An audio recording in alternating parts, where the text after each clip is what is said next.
پہلے مکے آ گئے، 5 مہینے مکے میں رہے آپ تاکہ کوئی کسی طرح معاملہ ٹل جائے. جب اتنا زیادہ برڈن ہونا، یعنی کسی کے سر پر کوئی پستول رکھ دے، تو شریعت بہت ساری چیزوں کی اجازت دے دیتی ہے کہ جب جان جانے کا خوف. علیکم ورحمۃ اللہ وبرکاتہ.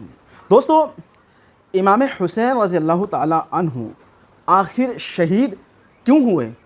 وہ اگر چاہتے تو کمپرومائز بھی کر سکتے تھے.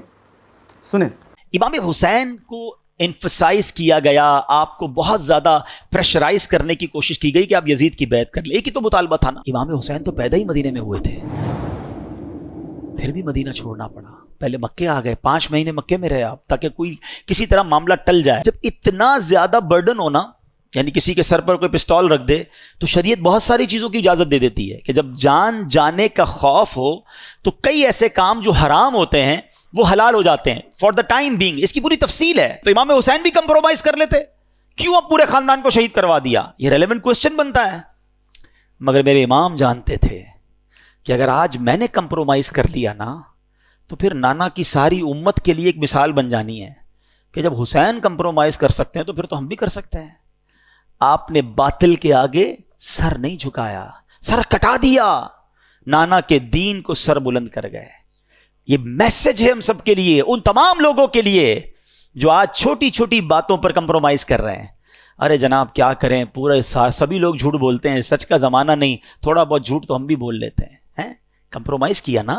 بریلی کے تاجدار امام اہل سنت کا ایک شعر اللہ کرے دل پر نقش ہو جائے، کہتے کروں مدح اہل دول رضا، پڑے اس بلا میں میری بلا، میں گدا ہوں اپنے کریم کا، میرا دین پارائے نہ نہیں. میرا دین روٹی کا ٹکڑا نہیں ہے تھوڑے پیسوں کے لیے بیچ دوں. اب یہ تمہارا امتحان ہے کہ بہت سارا نفع نظر آ رہا ہے، ایک ڈیل آ رہی ہے جس میں پیسے بہت ہیں مگر ہے حرام، اللہ کی ناراضگی والی ڈیل ہے، فوراً مل جائیں گے پیسے. اب تمہارا امتحان ہے کہ یزیدی ہو یا حسینی ہو. اپنے دل سے پوچھو کہ یہ کام کروں گا تو کیا اللہ، اس کے رسول اور اہل بیت راضی ہوں گے، یا یہ پیسے پکڑ لوں؟ نہیں. اب ٹھکراؤ اسے اور کہو میں گدا ہوں اپنے کریم کا، میرا دین پارائے نہ نہیں. بڑا دل تھا، بڑا ارمان تھا، ایک شوق تھا جو پورا کرنے کا موقع آ گیا، مگر وہ حرام کام کے ذریعے پورا ہو رہا ہے. نہیں کرنا. یہی تو تمہارا امتحان ہے نا. یہ کربلا کا پیغام ہے کہ تمہیں وہ کام سے اپنے آپ کو بچانا ہے، کمپرومائز نہیں کرنا ہے، غلط کام کی طرف آگے نہیں بڑھنا ہے. اگر تم واقعی پنجتن کے غلام ہو، خدا را اس بات کو سیکھیے اور اپنی زندگی میں یہ اسٹرانگنس لائیے. آئیں گے ایسے امتحان اور آتے رہتے ہیں.